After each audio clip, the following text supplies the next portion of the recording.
ప్రస్తుతం మనం భద్రాచలంలోని tribal museum దగ్గర ఉన్నాం.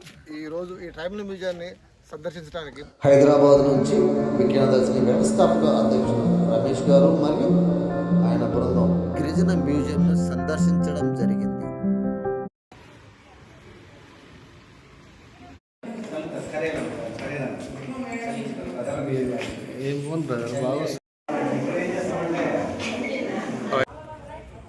రమేష్ విజ్ఞానదర్శిని వ్యవస్థాపకులు. ప్రకృతి వైజ్ఞానిక యాత్ర విజ్ఞానదర్శిని ఆధ్వర్యంలో నిర్వహించబడుతుంది. అందులో భాగంగా ఈరోజు భద్రాచలం ప్రాంతానికి రావడం జరిగింది. ఈ ప్రకృతి వైజ్ఞానిక యాత్ర జనవరి 27వ తేదీన సోమశిలలో మొదలై ఇప్పటికే 20 జిల్లాలు తిరిగి ఈరోజు భద్రాచలం చేరుకోవడం జరిగింది. జనవరి 28కి తెలంగాణ రాష్ట్రంలోని 33 జిల్లాలు పూర్తి చేసుకుని హైదరాబాద్ నగరానికి చేరుతుంది. హైదరాబాద్లో ఈ ముగింపు కార్యక్రమం ఉంటుంది. సో ఈ యాత్రలో భాగంగా మేము అనేక ప్రదేశాలని చూస్తూ సందర్శిస్తూ యువతతో మాట్లాడుతూ ఈరోజు ఇక్కడికి చేరుకున్నాం. ఇక్కడికి వచ్చిన తర్వాత మేము ఈ భద్రాచలం ట్రైబల్ మ్యూజియంని చూసి ఈ ట్రైబల్ మ్యూజియంలో ఆదివాసీలు ఏ విధంగా సైన్స్ని రూపొందించుకున్నారు, కల్చర్ని రూపొందించుకున్నారు, ఏ విధంగా ఈ సైన్స్ అభివృద్ధిలో వాళ్ళు మొదటి అడుగులు వేశారు, మొదటి సైంటిస్టులుగా ఏ విధంగా వాళ్ళు తమ ప్రకృతిని అన్వేషించి ప్రకృతిని ఉపయోగించుకొని సైన్స్కి బాటలు వేశారు అనేది మాకు అర్థమవుతూ ఉంది. సో మొత్తం తెలంగాణనే కాదు భారతదేశంలో ఉండే ప్రతి ఒక్కరు కూడా ఈ భద్రాచలం ట్రైబల్ మ్యూజియంకి కనుక మీరు వస్తే ఇక్కడ ఆదివాసీల కల్చర్ ఏ విధంగా ఉంది, ఆదివాసీలు ఏ విధమైన వస్తువులను వాడుకొని సైన్స్కి మొదటి అడుగులు వేశారు, అట్లాగే వారు తయారు చేసుకున్న సంగీత పరికరాలు వాయిద్య పరికరాలు ఏవైతే ఉన్నాయో సంగీతానికి మూలం ఎక్కడ మొదలైంది అనేది మనకి ఆ వెదురు బొంగులతో ఏ విధంగా తయారు చేసుకున్నారు, ఇవన్నీ కూడా అనేక రకాల పరికరాలు ఇవన్నీ కూడా అర్థమవుతూ ఉంటాయి. సో అందరూ కూడా ప్రతి ఒక్కరు కూడా ఈ భద్రాచలం మ్యూజియంకి వచ్చి సందర్శించవలసిందిగా కోరుతున్నాం. అదేవిధంగా మేము గమనిస్తే మాకు ఇక్కడ వీరస్వామి గారు ఈ మ్యూజియం సంబంధించిన బాధ్యులు, వారు ప్రతి అంశాన్ని చాలా కూలంకుషంగా మాకు వివరించారు.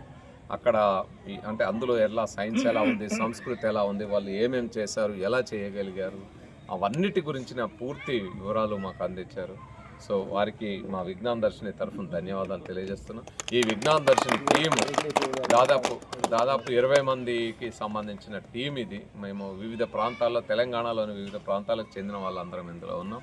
సో మేము అందరం వచ్చి ఈరోజు సందర్శించడం జరిగింది. దీంట్లో ఈ మొత్తం మ్యూజియం ఇంత బాగా నిర్వహణకు తోడ్పడుతున్న మన ఐటీడీఏ పిఓ గారు కూడా ఉన్నారు.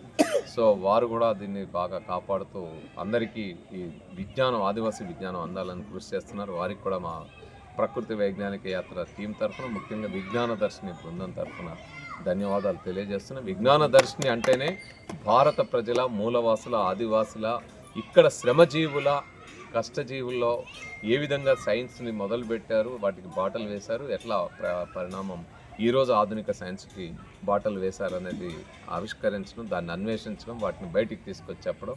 కాబట్టి అందులో భాగంగా జరుగుతున్న యాత్రలో మాకు ఈ పర్యటన, ఈ మ్యూజియం సందర్శించడం మా మేధస్సు పెంచుకోవడానికి ఎంతో తోడ్పడింది.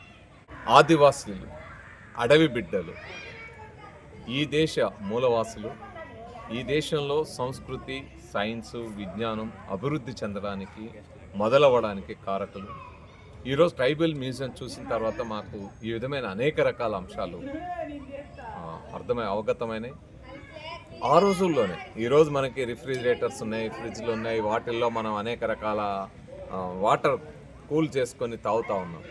కానీ ఆ రోజుల్లోనే ఒక సొరకాయ బుర్ర తీసుకొని ఆ సొరకాయ బుర్ర చుట్టూ నార పెట్టి దాని చుట్టూ వెదురుతో అల్లుకొని దాని మీద నీళ్లు చల్లితే చాలా కూల్గా అడవిలోకి ఆ బుర్ర తీసుకొని పోతే చాలా కూల్ వాటర్ వాళ్ళకి దొరికేది.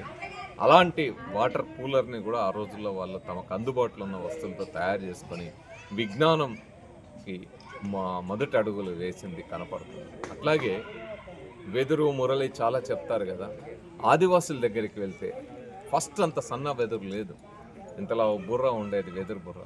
దాంట్లో ఉండే ఆ డోలకి అటు ఇటు హోల్స్ పెట్టి వాళ్ళు రకరకాల వాయిద్యాలు తయారు చేసుకున్నారు. ఆ తర్వాత అవి సన్నగా అయ్యి బుర్రల దాకా వచ్చాయి. వీటన్నిటికంటే ఇంకా ప్రాథమిక కాలంలోకి వెళ్తే వాళ్ళు ఫస్ట్ వాడిన సాధనాలు రాతి సాధనాలు, తర్వాత మనం చూస్తే ఇవి ఈటెలు, బల్లెలు. సో అవి అవి కూడా ఫస్ట్ వెదురు కర్రల్ని విసిరేయడం మొదలుపెట్టారు. ఆ వెదురు కర్రల్ని షార్ప్గా చేసి ఆ తర్వాత వాటికి ఇనుప కొనలు, ఇనుప యుగం వచ్చిన తర్వాత ఇనుప అవి పెట్టుకొని అట్లా బల్లాలు తయారు చేసుకొని ఈటలు తయారు చేసుకున్నారు. ఈరోజు జావెలిన్ త్రో వరకు దాని ఎవల్యూషన్ కనపడుతుంటుంది.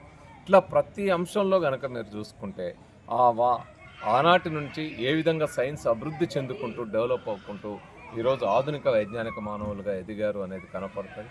అదేవిధంగా కల్చర్ కూడా చూసుకుంటే ఆ రోజు వాళ్ళు అందంగా కనపడడానికి మనకు అందుబాటులో ఉండే పూసలు అలాంటి వాటిని వాడుకుంటూ గవ్వలు, పూసలు, అక్కడి నుంచి ఈరోజు మన ఈ అలంకరణ సామాగ్రి ఇవన్నీ వచ్చినాయి.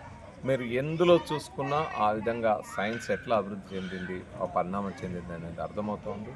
సో నిజంగా ఎవరైనా సరే సైన్స్ అభివృద్ధికి మొదటి అడుగులు ఎక్కడ పడ్డాయి అనేది తెలుసుకోవాలనుకుంటే ఈ ట్రైబల్ మ్యూజియంని సందర్శిస్తే మనకు అర్థమవుతుంది. అంటే ఆదిమ కాలం నుంచి మానవులు ఏ విధంగా ప్రతి అంశంలో తమ విజ్ఞానాన్ని పెంపొందించుకుంటూ తమ మేధస్సును పెంపొందించుకుంటూ ముందుకు వచ్చారనేది మనకి ట్రైబల్ మ్యూజియంలో అర్థమవుతుంటుంది. ప్రతి దగ్గర మీరు అది చూడవచ్చు. ఆల్ ఓవర్ మేము అనుకునేది, మనం చాలామంది చూసేది ఏంటంటే బాణము దానికి దారం కట్టింది చూస్తారు, కానీ దారానికంటే ముందు అసలు దారం తయారు కావడానికి ముందే బాణం తయారైంది. ఆ బాణానికి వాళ్ళు కట్టుకుంది ఏంటిది? వెదురునే తాడులాగా చేసి కట్టుకున్నారు. అసలు వెదురుని తాడులాగా అనేది మనం ఊహించలేం. దాన్ని లాగి కొడితే ఎంత బలంగా వెళ్తుందంటే, ఎంత ఎగిరే పక్షిని కొడతారు వాళ్ళు, అంత దూరాన వెళ్ళే పులుల్ని సైతం వేటాడి తమ గ్రామాల్ని కాపాడుకున్న, తమ గూడాల్ని కాపాడుకున్నది కనపడుతుంది. సో ఆ విధంగా ప్రతి దాంట్లోంచి వాళ్ళు ప్రకృతి నుంచి సైన్స్ను రూపొందించుకున్న మొదటి తరం సైంటిస్టులుగా మనం ఈ ఆదివాసుల్ని మనం చూడొచ్చు, ఈ ట్రైబ్స్ని చూడొచ్చు. సో అట్లా మనకు ప్రతి అంశంలో కూడా మాకు ఈ ట్రైబల్ మ్యూజియం చూసిన తర్వాత చాలా అంశాలు, ఒకవైపు ఆ డోల్ తయారు చేస్తారు, ఒకవైపు ఆవుతోలు, ఇంకోవైపు మేకతోలు, అంటే శబ్దాలు డిఫరెంట్ రావడానికి మన సైన్స్లో సౌండ్ పాఠం వైబ్రేషన్స్ చెప్తారే. సో అలాంటివన్నీ వాళ్ళు ఆ రోజుల్లోనే సైన్స్తో రూపొందించుకున్నది కనపడుతుంది. ఈ ప్రతి ఒక్కరికి మా విజ్ఞప్తి, ఎక్కడెక్కడ మీకు ఏ ప్రాంతంలో ఈ ట్రైబల్ మ్యూజియాలు కనపడ్డా వాటిని సందర్శించి ఆదిమ మానవులు సైన్స్ అభివృద్ధికి ఎలా బాటలు వేశారని తెలుసుకున్నాం.